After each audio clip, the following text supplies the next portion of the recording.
जी students, कैसे हैं आप? ठीक ठाक हैं? मैं हूं श्याम शील फ्राम यूनिवर्सिटी ऑफ गुजरात।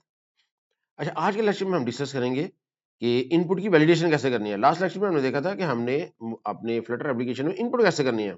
अगर हम इनपुट करते हैं, कोई यूजर नेम है, पासवर्ड है, ईमेल है या फोन नंबर वगैरह है, तो इनकी वैलिडेशन कैसे करनी है। तो आइए चलते हैं आज के टॉपिक की तरफ।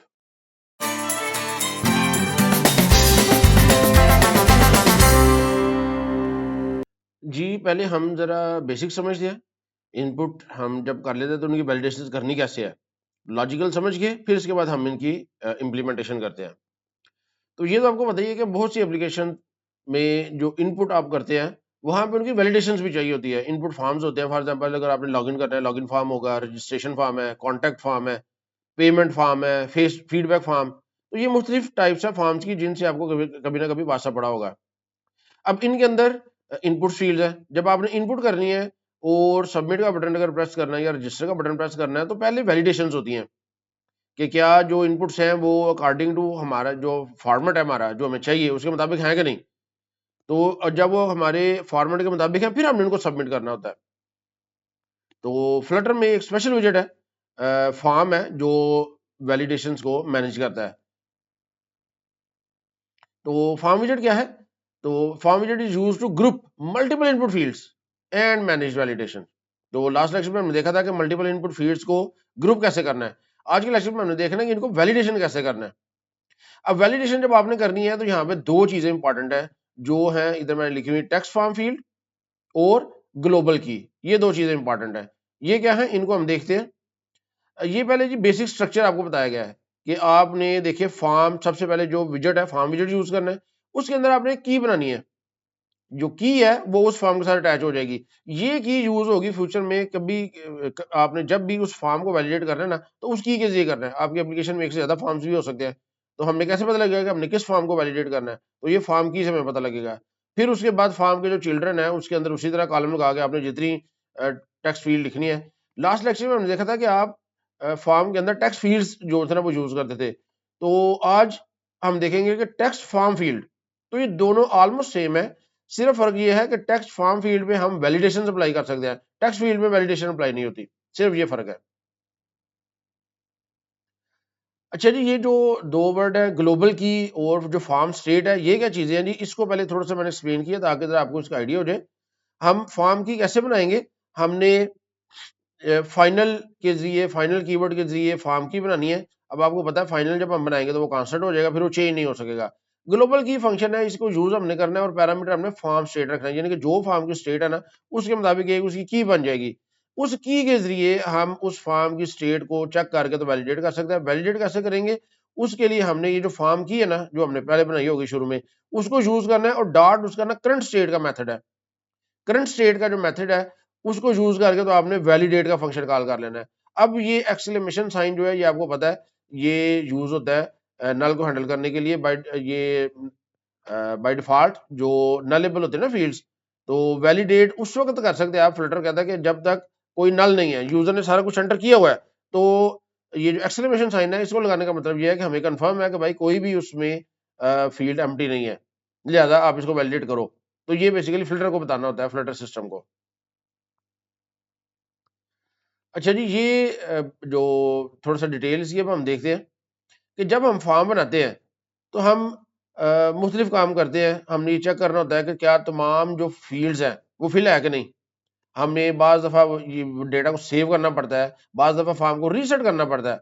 अब क्वेश्चन ये है कि हमें कैसे पता लगेगा उस फॉर्म से बाहर जब हम आ जाएँगे, तो कैसे पता लगेगा कि कौन से फील्ड्स फिल हैं कि नहीं, किनको सेव करना है। तो ये जो काम होता है ना, ये हम करते हैं ग्लोबल की और फॉर्म स्टेट से।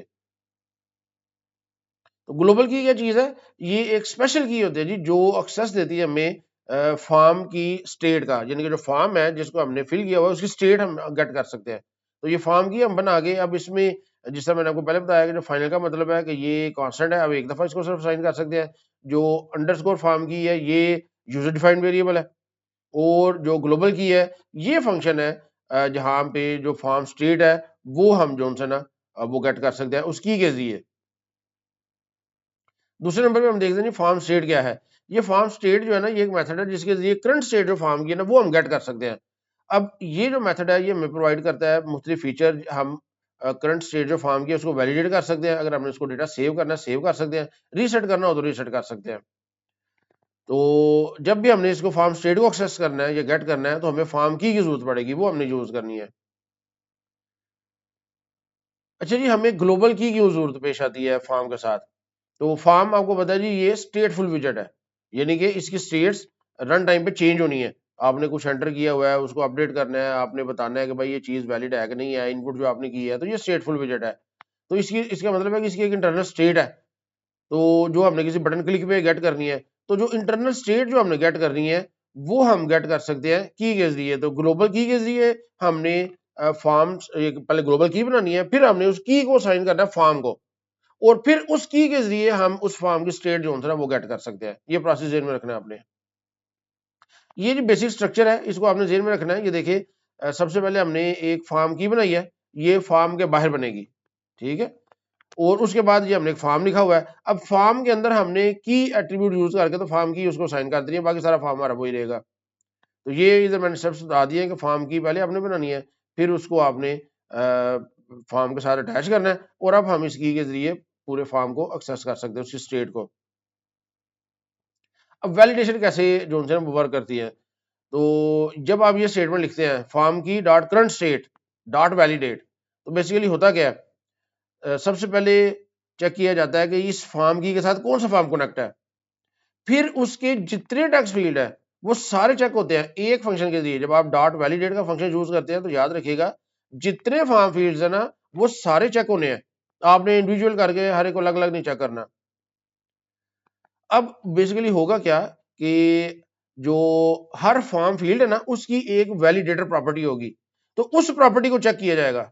जितने टेक्स्ट फील्ड लगाए हुए हैं और उनमें आपने वैलिडेटर प्रॉपर्टी लगाई हुई है, वो सारी वैलिडेटर प्रॉपर्टी जो है वो चेक होनी है वन बाय वन ऑटोमेटिकली। तो यहाँ पे जो है वो वैलिडेशन रन होनी है। अगर वो वैलिडेटर फंक्शन है वो नल रिटर्न करता है, इसका मतलब है कि फॉर्म वैलिड है। याद रखिएगा अगर आपके फॉर्म में 3 टेक्स्ट फील्ड्स है, टेक्स्ट इनपुट फील्ड्स है, ठीक है कि नहीं, 3 टेक्स्ट फॉर्म फील्ड्स है और तीनों के जो वैलिडेटर फंक्शन है वो नल रिटर्न करते हैं, तो इसका मतलब है कि तीनों वैलिड है। अगर वो नल रिटर्न नहीं करते, कोई स्ट्रिंग मैसेज रिटर्न करते हैं, तो इसका मतलब है कि वैलिड नहीं है। ये इस तरह प्रोसेस होगा जी, ये ज़हन में आपने रखना है। हमने फॉर्म की के साथ जो फॉर्म स्टेट है उसका डॉट वैलिडेट फंक्शन वो कॉल करना है, और इस फंक्शन ने तमाम जो टेक्स्ट फॉर्म फील्ड्स हैं उन सब के वैलिडेटर फंक्शन को कॉल करना है, और अगर सारे फंक्शन नल रिटर्न करेंगे तो इसका मतलब है कि हमारा फॉर्म वैलिड है, अदरवाइज वो वैलिड नहीं है। ये ज़हन में रखना है आपने। अब हम देखते हैं कि जी हमने वैलिडेशन करनी कैसे है। तो इधर हम जाते हैं जी फ्लटर पे। ये मैंने एक बेसिक एप्लीकेशन का स्ट्रक्चर बना लिया। अभी तक इसमें कोई हमने वो नहीं बनाया, टेक्स्ट फील्ड नहीं बनाया। तो हम क्या करते हैं, अब आपको पता है जी आपने जब टेक्स्ट फील्ड बनाने हैं तो वो हमने पैडिंग के अंदर जो सा ना वो इनक्लोज करने हैं। तो सबसे पहले पैडिंग हमने यूज कर ली, पैडिंग इंसेट्स डॉट, और इधर हम ऑल चारों तरफ 20 पैडिंग जो सी ना वो काफी होती है, वो हम यूज कर लेते हैं। और इसका जो चाइल्ड एट्रीब्यूट है वो यूज करते हैं। अब पैडिंग के अंदर हम क्या चाइल्ड इसका बनाएंगे, पैडिंग के अंदर हमने बनाना है कॉलम। कॉलम के हम चिल्ड्रन बना लेंगे और इधर हम इसके चिल्ड्रन बनाएंगे जी। अच्छा इधर हमने ये अब कॉलम के अंदर हम क्या करते हैं जी, जो टेक्स्ट फील्ड है अभी हम टेक्स्ट फील्ड बनाते हैं। पहले जो टेक्स्ट फील्ड है वो बनाते हैं नेम के लिए, एक टेक्स्ट फील्ड।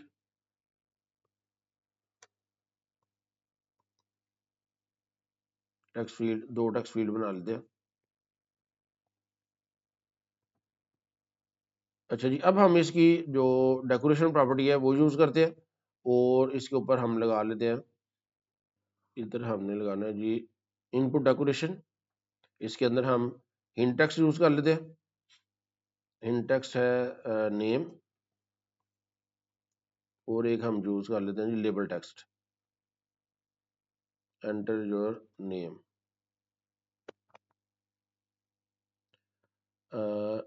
जो लेबल टेक्स्ट है इसको हमने यूज करना है। हाँ जी, एंटर योर नेम अब यही डेकोरेशन हम इधर भी अप्लाई कर लेते हैं जी, दूसरी टेक्स्ट फील्ड में डेकोरेशन, इनपुट डेकोरेशन, और इसके अंदर जो हिंट टेक्स्ट है वो हम कर लेते हैं ईमेल,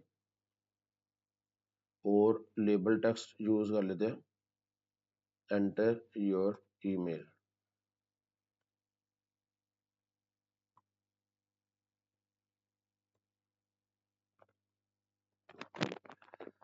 अब ये देखें, ये दो हमने टेक्स्ट बना लिए। अच्छा जी, इनकी जो आउटलाइन है बॉर्डर वो हम शो कर लेते हैं, आउटलाइन इनपुट बॉर्डर ये अप्लाई कर देते हैं, ये अच्छा लगता है जी। ये देखिए जी बॉर्डर आ गया। इसी तरह इसके ऊपर भी आप लगा लें बॉर्डर, आउटलाइन इनपुट बॉर्डर। अच्छा जी, ये आ गया। अच्छा, अब इनके दरम्यान स्पेसिंग चाहिए। हम इधर क्या कहते हैं जी, एक साइज बॉक्स लगा लेते हैं, इसकी हाइट रख देते हैं 20, ठीक है, कंट्रोल एस किया ये।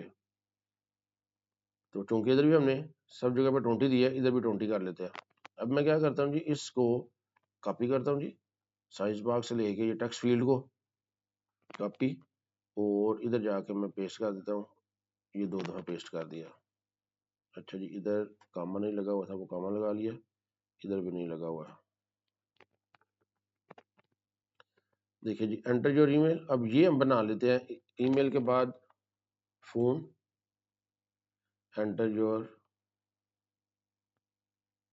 फोन, और इधर हम कर लेते हैं पासवर्ड के लिए,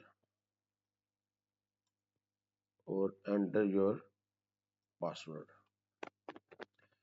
ये देखें जी, ये फॉर्म बन गया। और एंड पे हम क्या करते हैं, अपना वो बना लेते हैं, एक बटन बना लेते हैं, एलिवेटेड बटन ऑन प्रेस। इधर हमने कुछ फंक्शन परफॉर्म कराना है, और चाइल्ड में हम लिख लेते हैं टेक्स्ट और रजिस्टर, ठीक है जी। इससे पहले भी साइज बॉक्स, हाइट 20। तो ये हमने लास्ट देखा था टेक्स्ट फील्ड हमने कैसे बनाने हैं, तो हमने टेक्स्ट फील्ड्स बना लिए। अब हमने क्या करना है, अगर हम इनकी जो वैल्यूज है वो गेट करना चाहते हैं, तो वो उसके लिए हमें पहले इधर कंट्रोलर बनाने पड़ेंगे।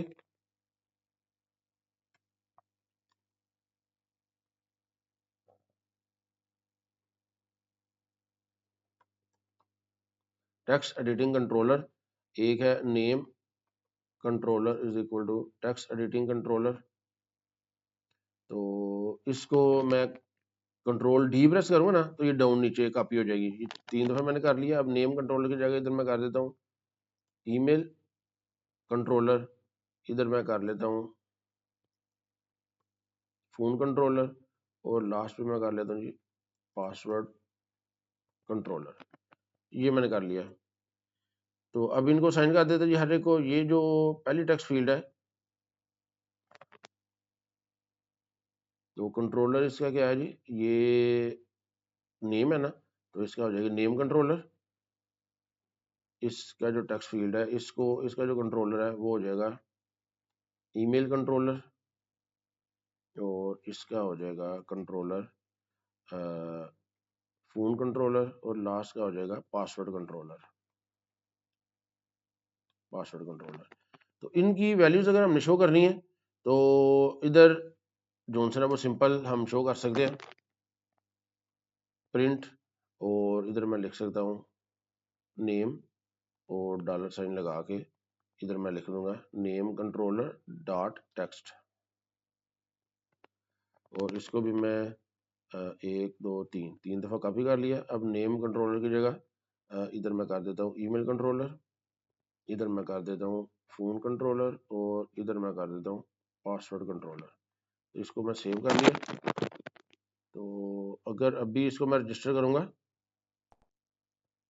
तो ये देखिए अभी अच्छा सबकी जो नेम ही आ रहा है, नेम, ईमेल, और इधर आ जाएगा फोन, और इधर आ जाएगा पासवर्ड। तो अब मैं इसको रजिस्टर पे क्लिक करता हूँ, तो ये देखें चूंकि मैं कुछ भी एंटर नहीं किया, तो सारा कुछ इधर आ जाएगा। अब हम क्या कर सकते हैं, हमने सबसे पहले जी की बनानी है एक, तो फाइनल फॉर्म की, ग्लोबल की, और इधर हमने इधर जो है ना इसकी फॉर्म स्टेट जो है ना वो लिख देनी है, फॉर्म स्टेट। ये ग्लोबल की बन गई। अब ये की हमने असाइन कर देनी है अपने फॉर्म को, ताकि हम जिसको चेक करना है, वैलिडेट करना है। तो अच्छा जी, फॉर्म नहीं हमने बनाया, ये बेसिकली जितनी टेक्स्ट फील्ड है ना ये सारी हमने फॉर्म के अंदर लिखनी थी। तो पैडिंग के अंदर ये कॉलम है, कॉलम पे मैं क्लिक करता हूँ और इसको रैप विद विजेट कर लेते हैं, फॉर्म। तो ये फॉर्म के अंदर मैंने इनको रैप कर लिया जी, कंट्रोल एस किया, अब ये फॉर्म के अंदर आ गया। इधर अब मैं इसकी की असाइन कर सकता हूँ, फॉर्म की, ये मैंने फॉर्म की असाइन कर दी। तो अब ये देखिए, ये इस पे अगर मैं क्लिक करता हूँ तो अभी कुछ भी नहीं है। और अगर मैंने कुछ एंटर किया होगा, फॉर एग्जांपल नेम लिख देता हूँ मैं, नेम लिख दिया मैंने, इसी तरह कुछ भी मैं ईमेल लिख दूँ, तो इसको अगर मैं रजिस्टर पे क्लिक करूंगा तो ये जो आपने लिखा ना, देखिए वो सारा कुछ आपको सामने आ गया। तो अब ये जो टेक्स्ट फील्ड है ना, अब मैंने इनको वैलिडेट करना है ना, तो इधर टेक्स्ट फील्ड की जगह मुझे लिखना पड़ेगा टेक्स्ट फॉर्म फील्ड। ये देखिए टेक्स्ट फॉर्म फील्ड। तो मैंने इनका जस्ट नेम चेंज किया है विजेट का, तो देखिए कोई एरर नहीं आई, ठीक है कि नहीं। तो ये इसकी प्रॉपर्टी सारी सेम है, सिर्फ ये कि हम इसमें वैलिडेशन लगा सकते हैं जो टेक्स्ट फील्ड में नहीं लग सकती। वो कैसे, इधर एंड पे जाके इधर एक वैलिडेटर की ऑप्शन है, वो मैंने लगा लिया। वैलिडेटर क्या करता है, इसमें एक पैरामीटर जो है ना वो पास होता है वैल्यू, यानी कि जो आपने इनपुट की हुई है ना वो वैल्यू के अंदर आ जाएगी, और ये इसके फंक्शन की सिंबल है। अब इसके अंदर मैं कुछ भी जो है ना वो वैलिडेट कर सकता हूँ, चेक कर सकता हूँ। अब आपको याद होना चाहिए कि ये जो वैलिडेटर फंक्शन है, अगर ये नल रिटर्न करता है तो इसका मतलब है कि वैलिडेशन ओके है, अदरवाइज वैलिडेशन ओके नहीं है। तो ये जो वैलिडेटर की ऑप्शन है ये टेक्स्ट फील्ड में नहीं है। अगर देखिए इधर जाके मैं वैलिडेटर लिखता हूँ तो इधर नहीं है, यहाँ पे नहीं आ रही। तो मुझे क्या करना पड़ेगा, इन सबको टेक्स्ट फॉर्म फील्ड बनाना पड़ेगा। इधर मैंने इसको जस्ट कॉपी किया और इधर आप सिंपल इसको रिप्लेस कर दें टेक्स्ट फॉर्म फील्ड से, इसको भी टेक्स्ट फॉर्म फील्ड से रिप्लेस कर दिया और इसको भी टेक्स्ट फॉर्म फील्ड से रिप्लेस कर दिया। अब ये सारे टेक्स्ट फॉर्म फील्ड बन गया। अब वैलिडेशन इसके ऊपर मैं कैसे चेक कर सकता हूँ, अब मैंने ये चेक करना है कि भाई अगर यूजर ने कुछ एंटर किया कि नहीं किया। अगर एंटर नहीं किया तो पहले उसको एंटर करे, तो उसके लिए मुझे इफ कंडीशन लगानी पड़ेगी, if value dot is empty. अगर वैल्यू एम्प्टी है तो फिर जो है ना वो मैं चाह रहा हूँ कि ये रिटर्न कर दे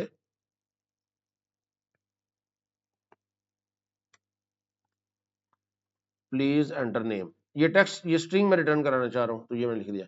अब देखिए जी यहाँ पे एरर क्या आ रही है, इसके ऊपर मैं माउस रखता हूँ तो the property is empty can not be unconditionally accessed because receiver can be null. वो कहते हैं रिसीवर नल भी हो सकता है, तो इस एम्प्टी इस तरह नहीं यूज हो सकती। तो आपने क्या करना है, आपने पहले चेक कर लेना है नल के लिए भी। तो इधर मैंने लिखना है if value double equal to null, और नल हो या एम्प्टी हो तो फिर। अच्छा जी, इसमें एक और कंफ्यूजन जेल में रखिएगा कि बाज दफा अगर आप ये नल को इस तरफ लिख ले एंड पे, तो फिर इसमें एरर नहीं जाएगी। अगर आप इधर लिख दे आर value double equal to null, तो ये देखें अभी ये एरर स्टिल उधर है, ये वही एरर आपको नजर आ रही है। अब हालांकि हमने नल के लिए नल को भी हैंडल कर लिया है, लेकिन याद रखिएगा ये जो वैल्यूएशन होती है ना, ये शॉर्ट सर्किट है। शॉर्ट सर्किट आपको पता है कि अगर पहली वैल्यू आर में पहली वैल्यू ट्रू हो गई है तो इसका मतलब है कि वो अगली वैल्यूज चेक ही नहीं होती। तो इसलिए यहाँ पे एरर आ रही है कि नल तो चेक ही नहीं हुआ, लिहाजा हमने नल को पहले लिखना है ताकि शॉर्ट सर्किट जब हो तो पहले नल को चेक कर ले, बाद में अब वो एम्प्टी को चेक करे। ठीक है जी, ये ध्यान में रखिएगा, value double equal to null और इस तरह हमने लिखना है। अगर ये कंडीशन ना हो तो एल्स में मैं क्या कर देता हूँ, एल्स में रिटर्न नल। ठीक है, अगर वो उसमें यूजर ने कुछ लिखा हुआ है तो नल रिटर्न कर देगा। तो चूंकि सिंगल स्टेटमेंट है तो ये ब्रैकेट्स अगर आप ना भी लगाएं तो भी चल जाएगा। ठीक है जी, तो अच्छा वो कह रहा है जी इसको ब्लॉक में होना चाहिए, चले ब्लॉक में कर देते हैं, ये खुश हो जाए कंपाइलर। ये हमने करली ब्रैकेट्स लगा दी। अब इसको देखिए मैं इधर कंट्रोल एस किया, सेव किया। अब अगर मैं, अच्छा ये रजिस्टर में पहले इधर वैलिडेट करना है जी, ये जो बटन है, अब मैं यहाँ पे जी ये जो कोड है इसको खत्म कर देता हूँ। अब यहाँ पे मैंने वैलिडेशन चेक करनी है, इफ, अब यहाँ पे मुझे वो चाहिए फॉर्म की dot current state dot validate. अब ये मैंने वैलिडेट का फंक्शन जो है वो यूज करना है। अब देखिए यहाँ पे एरर आ गया, क्या ये इसके ऊपर मैं माउस रखता हूँ, the method can not be unconditionally invoked because receiver can be null. भाई रिसीवर नल भी हो सकता है, तो मैंने इसमें कहना नहीं भाई वो नल नहीं हो सकता, तो मैंने ये एक्सक्लेमेशन साइन इधर लगा देना है। तो इस तरह मैंने जो है वो इधर वैलिडेशन परफॉर्म करनी है। अच्छा जी, यहाँ पे अगर ये वैलिडेट हो जाए तो फिर मैंने प्रिंट करा देना है, print form is valid. Otherwise आप प्रिंट करवा दे कि form is valid invalid. Else में इधर मैं क्या करता हूँ, प्रिंट फॉर्म इज इनवैलिड, ये मैंने लिख दिया। अब इसको मैंने सेव किया। अब देखिए जी, मैं अगर यूजर नेम नहीं लिखा और रजिस्टर पे क्लिक करता हूँ तो ये देखिए ये क्या आ गया, मैंने चूंकि सिर्फ अभी इस पे वैलिडेशन लगाई है, प्लीज एंटर नेम, ये रेड भी हो गया ऑटोमेटिकली और इधर आ गया कि भाई ये नेम एंटर करें। ठीक है जी, इस तरह वैलिडेशन कर सकते हैं। अब ये जो वैलिडेशन हमने लगाई है इधर, ये इसको मैं इधर से कॉपी करता हूँ और मैं हर एक में अप्लाई कर देता हूँ। ये जो है डेकोरेशन देखिए इधर ये ईमेल पे भी लगा दी और इधर जाके मैं ये फोन पे भी लगा दी और मैंने ये लगा दी जाके इस पे पासवर्ड पे भी, ये देखिए सब पे वैलिडेशन लगा दी, सेव किया। अब मैं रजिस्टर करूंगा तो ये सब पे जो सा ना वो वैलिडेशन चेक कर लेगा। देखिए मैंने इसको रजिस्टर किया तो ये सारे, कोई भी आपने एंटर नहीं किया तो सब पे मैसेज आ गया। ठीक है जी, इस तरह वैलिडेशन जो है ना वो अप्लाई कर सकते हैं। अब वैलिडेशन की मुख्तलिफ टाइप्स भी हैं जी। ये रिक्वायर्ड फील्ड वैलिडेशन, अब हमने रिक्वायर्ड फील्ड वैलिडेशन उनसे वो कर लिया। अब मिनिमम लेंथ भी आप वैलिडेट कर सकते हैं। मिनिमम लेंथ फॉर एग्जांपल आप चाहते हैं कि जी जो नेम है वो कम से कम 8 कैरेक्टर्स का हो तो वो आप लगा सकते हैं वैलिडेशन। वो कैसे, अगर देखिए मैंने इधर कुछ लिख लिया,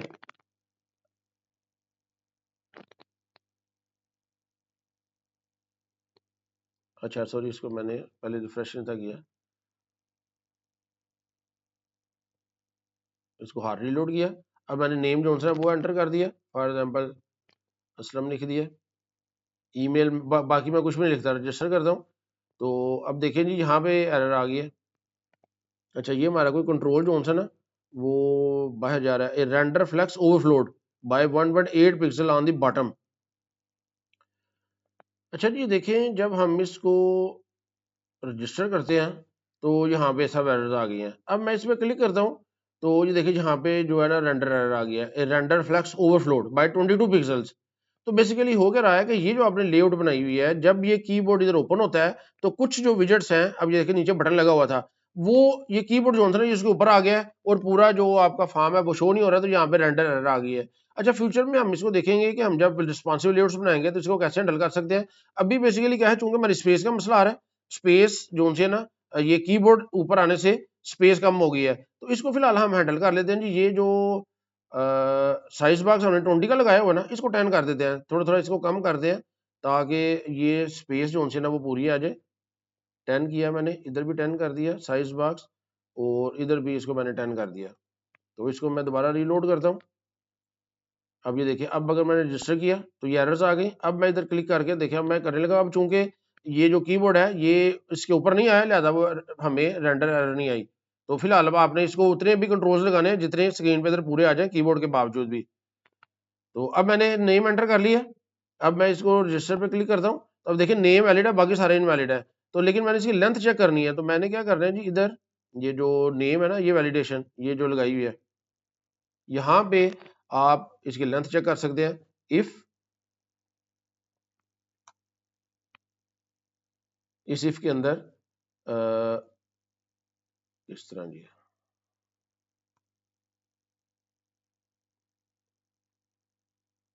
इसका फॉर्मेट सही कर लिया हमने। यहाँ पे आप कंडीशन लगा लें, इफ ये जो वैल्यू है, वैल्यू डॉट इसकी जो लेंथ है लेस देन 8, अगर 8 से कम है तो फिर इधर क्या करें, रिटर्न करवा दे name must be greater than 8 characters, ये आपने लिख दिया जी। इसको सेव किया तो अब देखें, अगर मैं इधर ABC लिखा और मैंने इसको रजिस्टर किया तो अब देखिए नेम मस्ट बी ग्रेटर, इसको मैं जूम करके आपको दिखाता हूँ। ये देखिए name must be greater than 8 characters, तो ये वाली एरर आ गई। तो इस तरह आप हैंडल कर सकते हैं अगर आपने लेंथ को हैंडल करना है। इसी तरह ईमेल वैलिडेशन। अच्छा, ईमेल वैलिडेशन आप कैसे कर सकते हैं, अगर यूजर ने ईमेल नहीं लिखी, अब देखें अगर यूजर कुछ भी इधर लिख देता है, आप इसको रजिस्टर करते हैं तो इधर तो पहले हम कर लेते हैं ABC, ये देखें 8 से ज़्यादा कर ली। अब मैंने रजिस्टर किया, इन दोनों की एरर्स खत्म हो गई, लेकिन ये ईमेल तो नहीं है, ये वैलिड तो नहीं है। तो इसके लिए आप क्या कर सकते हैं, यहाँ पे वैलिडेशंस आप लगा सकते हैं। नेम के बाद ये है ना, अच्छा हर जगह नेम ही आ रहा है फिलहाल। ये एंटर योर, इधर हमने कर दिया फ़ोन कर दिया, इधर ऊपर हमने क्या करना था, ये ईमेल थी, ईमेल के लिए वैलिडेशन एंटर योर ईमेल, और एंड पे हम लिखेंगे एंटर योर पासवर्ड। ये मीनिंगफुल हमने मैसेज कर लिया। अब हम जाते हैं ईमेल पे। अब यहाँ पे आप चेक कर सकते हैं, ये इधर एक और इफ लगा लें, इफ, ठीक है जी, इस तरह। और यहाँ पे आप चेक कर ले कि अगर उसके अंदर ऐट सिंबल है कि नहीं। तो मैं लिखता हूँ जी वैल्यू डॉट कंटेन्स का इसका मेथड जो वो हमने पढ़े थे वो यूज़ कर ले। अगर इसके अंदर ऐट जो है वो है, कंटेन्स के अंदर अगर ऐट होगा तो ये ट्रू रिटर्न कर देगा। तो इधर मैं नॉट लगा देता हूँ कि अगर ऐट ना हो तो फिर इधर क्या कर दें आप, प्रिंट, इधर कर दे इनवैलिड ईमेल, ये लिख दिया आपने जी। अब इसको मैंने सेव किया। अब देखिए जी नेम आप इधर कुछ भी लिख लिया आपने 8 से ज़्यादा। अब ईमेल मैंने इधर लिख ली। अब मैं रजिस्टर करता हूँ तो चूँ अच्छा ये इनवैलिड ईमेल क्यों नहीं आया, if value dot contains, add तो इसमें नहीं है। अच्छा जी ये प्रॉब्लम इसलिए आ रही थी, चेक नहीं था कर रहा कि इधर हमने प्रिंट लिख दिया है, इधर हमने प्रिंट नहीं लिखना, इधर हमने रिटर्न लिखना था। इसे रिटर्न करना है इनवैलिड ईमेल, ठीक है जी। और अच्छा इधर मैं ज़रा 8 की बजाय ना 2 कर लेता हूँ ताकि ज़रा थोड़े करैक्टर हमें लिखने पड़े। अब इसको मैं हार्ड रीलोड किया और नेम के अंदर देखिए मैं इधर अगर कुछ लिख लेता हूँ, इधर मैं लिखता हूँ abc@gmail.com। अब मैंने रजिस्टर पे क्लिक किया। अब देखें इधर कोई एरर नहीं आई। लेकिन ये जो है ना, ये बड़ी बेसिक वैलिडेशन है, सिर्फ ऐड को हम चेक कर रहे हैं। फॉर एग्जाम्पल अगर इसको मैं डिलीट करके सिंपल ऐड लिख दूं और मैं रजिस्टर पे क्लिक कर दूं तो देखिए यहाँ पे कोई एरर नहीं आई, हालांकि ये वैलिड ईमेल तो नहीं है। तो स्ट्रिंग फंक्शन के साथ आप बेसिक वैलिडेशन लगानी है आपने, तो काफ़ी ज़्यादा आपको स्ट्रिंग फंक्शन लगाने पड़ेंगे। तो यहाँ फिर हम इधर रेगुलर एक्सप्रेशन यूज़ कर सकते हैं।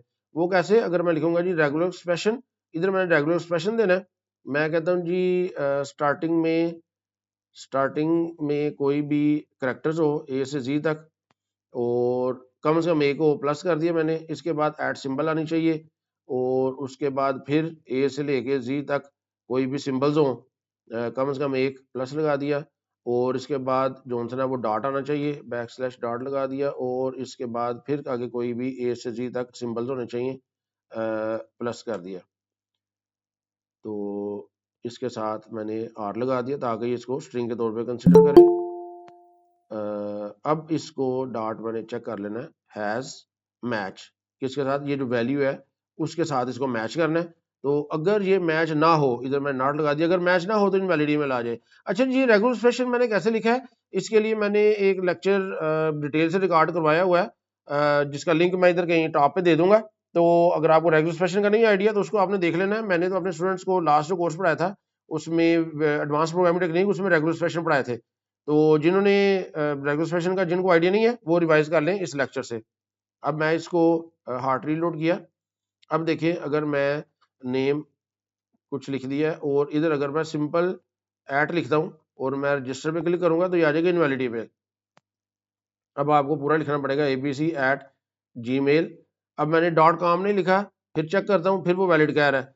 तो डॉट लगा के जब मैं कॉम लिखूंगा, अब मैंने रजिस्टर किया तो अब देखिए वो वैलिडेशन खत्म हो गया। तो इस तरह आप रेगुलर एक्सप्रेशन को यूज कर सकते हैं। इसी तरह अगर आपने फ़ोन को चेक करना है, ये देखिए प्लीज़ एंटर फ़ोन। तो इसमें अगर आपने फॉर एग्जांपल लेंथ चेक करनी है कि लेंथ उसकी होनी चाहिए कम से कम 11 करैक्टर, तो इधर आप दोबारा एक और इफ कंडीशन लगा सकते हैं। इफ इधर कंडीशन लगाएंगे, इधर स्टेटमेंट लिखेंगे, और इसको मैं इस तरह कर लेता हूँ जी। अब इधर जो सा ना दोबारा आप रेगुलर एक्सप्रेशन यूज कर लें, नॉट रेगुलर एक्सप्रेशन। अब इसके अंदर आप जो सा ना वो रेगुलर एक्सप्रेशन लिख दें, ठीक है जी। मैं कहता हूँ कि जी इसमें सिर्फ नंबर्स होने चाहिए, तो 0 से 9 तक सिर्फ मुझे नंबर्स चाहिए, और इसकी लेंथ मुझे चाहिए 11। तो करली ब्रैकेट्स के अंदर मैंने लिख दिया जी 11, और इसको डॉट हैज़ मैच कर लिया मैंने इसके साथ वैल्यू के साथ जो मैंने एंटर की हुई है। अगर ये नहीं होता तो इधर रिटर्न कर देगा फोन मस्ट बी 11 डिजिट्स, ये हमने लिख दिया जी। अब अब इसको सेव किया मैंने, तो अब देखिए नेम इधर मैंने लिख दिया, ईमेल abc@gmail.com, और फ़ोन नंबर अगर इधर मैं देखिए करेक्टर्स लिख देता हूँ तो रजिस्टर करूँगा तो यहाँ पे आ जाएगा फ़ोन मस्ट बी 11 डिजिट्स, तो आप इधर फ़ोन नंबर लिख के 1 2 3 4 5 6 7 8 9। अब मैं चेक करता हूँ दोबारा, तो ये फिर एरर आ रही है, कह रहा है जी 11 डिजिट होना चाहिए, 9 10। अब इसको मैं चेक करता हूँ, तो ये देखिए ये चूंकि 11 हो गया ना, 10 मैंने लिखा है लेकिन ये जो 0 है ये 11 हो जाएगा ना इसको इनक्लूड करके, तो अब ये इधर खत्म हो गई। अगर मैं इधर एक और भी लगा दूंगा तो फिर भी चेक करूंगा तो फिर भी एरर एरर नहीं आई। अच्छा जी, ये एरर इसलिए नहीं आई कि हमने रेगुलर एक्सप्रेशन में थोड़ी सी गड़बड़ की है, हमने ये लिख दिया हुआ है 11। 11 का मतलब है कि ये तमाम ऐसे रेगुलर एक्सप्रेशन को चेक करेगा जिसके अंदर डिजिट्स 11 हो, तो चूंकि इसके अंदर डिजिट्स 11 है लिहाजा कोई मसला नहीं है। तो इधर हमने इसको बताना है कि भाई स्टार्टिंग यहां से करे, उसके बाद 11 करेक्टर्स हो और उसके बाद ये एंड हो जाए। ये अब ये मैंने रेगुलेशन बताया, ये स्टार्टिंग करे 11 डिजिट चेक करके तो एंड कर दे, अगर इसके मुताबिक मैच नहीं होता तो फिर एरर शो कर दे। अब मैंने इसको रिफ्रेश किया और मैं इधर करता हूँ जी एंटर नेम abc@gmail.com, और फोन नंबर में 1 2 3 4 5 6 7 8 9। अब देखिए मैं इसको चेक करता हूँ तो इनवैलिड है। अब मैं 11 डिजिट्स करूंगा, चेक किया, अब एरर खत्म हो गई है। अब मैं इसमें एक बढ़ा देता हूँ, अब मैंने चेक किया तो फिर देखिए एरर आ गया कि भाई ये 11 डिजिट होना चाहिए। अब ये एग्जैक्ट 11 डिजिट जो है ना वो चेक करेगा। तो इस तरह आप वैलिडेशन अप्लाई कर सकते हैं मुख्तलिफ। अच्छा जी, ये थी हमारी वैलिडेशंस, और इसके बाद क्या रह गया, ये लास्ट कंफर्म पासवर्ड वैलिडेशन, कि अगर हमने पासवर्ड और कंफर्म पासवर्ड ये दो फील्ड्स बनाई हुई हैं, उनको हमने चेक करना है, तो ये आप सिंपली इसको खुद भी कर सकते हैं। सिंपल मैं आपको इधर इसका कोड जो है ना वो बता देता हूँ। इधर एंड पे जाके ना मैं ना आपको जस्ट इसका ये कोड एक बता देता हूँ। ये आपने सिंपल क्या चेक करना है, ये वैलिडेशन लगा देनी है आपने कंफर्म कंफर्म पासवर्ड के अंदर, कि ये जो वैल्यू है कंफर्म पासवर्ड की, अगर वो इक्वल नहीं है पासवर्ड कंट्रोलर, ये पासवर्ड कंट्रोलर जो आपने इस पासवर्ड कंट्रोलर के साथ अटैच किया हुआ है, अगर वो उसके टेक्स्ट के बराबर नहीं है तो रिटर्न कर देगा पासवर्ड डू नॉट मैच। तो इस तरह आप कंफर्म पासवर्ड की वैलिडेशन लगा सकते हैं। अच्छा जी, टाइम जाने के लिए मैं फिलहाल इसको नहीं कर रहा, आपने कंफर्म पासवर्ड का एक इधर फील्ड बना के और इस पे ये वैलिडेशन लगा के तो मुझे कमेंट में बता देना है कि वैलिडेशन आप कर चुके कि नहीं कर चुके। अच्छा जी, ये एक चीज़ मैं लास्ट में आपको बताना चाह रहा था, वो ये थी कि देखिए जब इधर अगर मैंने सारी इंफॉर्मेशन एंटर कर ली है, पासवर्ड भी कुछ दे दिया, तो अच्छा यहाँ पे जो बाकी वैलिडेशंस मैंने आपको बताई थी ना कीबोर्ड की या पासवर्ड की, करेक्टर्स की, वो आप खुद कर सकते हैं। अब मैं रजिस्टर पे क्लिक करूंगा तो ये देखिए जब सारी चीज़ें जो वैलिड है ना, तो इधर आ जाएगा जी फॉर्म इज़ वैलिड।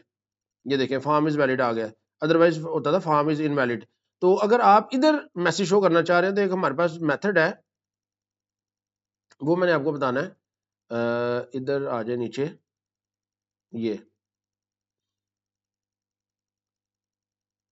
इधर मैं लिखता हूँ,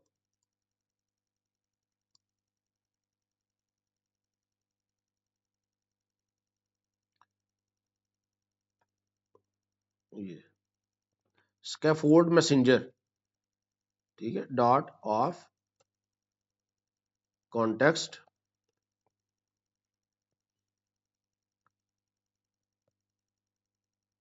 डॉट, इधर है जी शो स्नैक बार, इसको हम जो है ना वो शो कर सकते हैं। अब ये क्या होगा, स्क्रीन पे जो है ना वो एक स्नैक बार की तरह मैसेज एक जो है ना वो आ जाएगा। अच्छा जी, इसमें हमने क्या यूज करना है, क्या होगा इसे,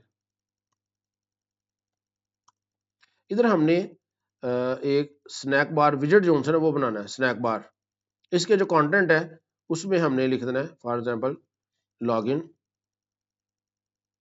लॉगिन सक्सेसफुल। अच्छा ये जो कंटेंट है ना ये हमने इधर टेक्स्ट के अंदर लिखना है, टेक्स्ट।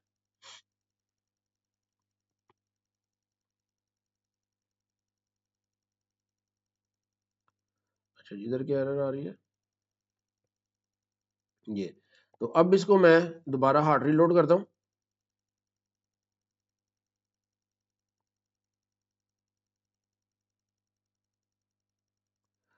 अच्छा जी, नेम ABC और ईमेल abc@gmail.com, फ़ोन 1 2 3 4 5 6 7 8 9 10 11 और पासवर्ड ABC। अब मैं इधर रजिस्टर पे क्लिक करता हूँ तो ये देखिए ये लॉगिन सक्सेसफुल का मैसेज आ गया। तो ये है जी स्कैफोल्ड मैसेंजर के जरिए हम ये मैसेज शो कर सकते हैं इस तरह। ठीक है जी। तो ये था जी आज का लेक्चर जिसमें हमने देखा कि कैसे हमने वैलिडेशंस करनी है। उम्मीद है आपको समझ आ गई होगी। शुक्रिया।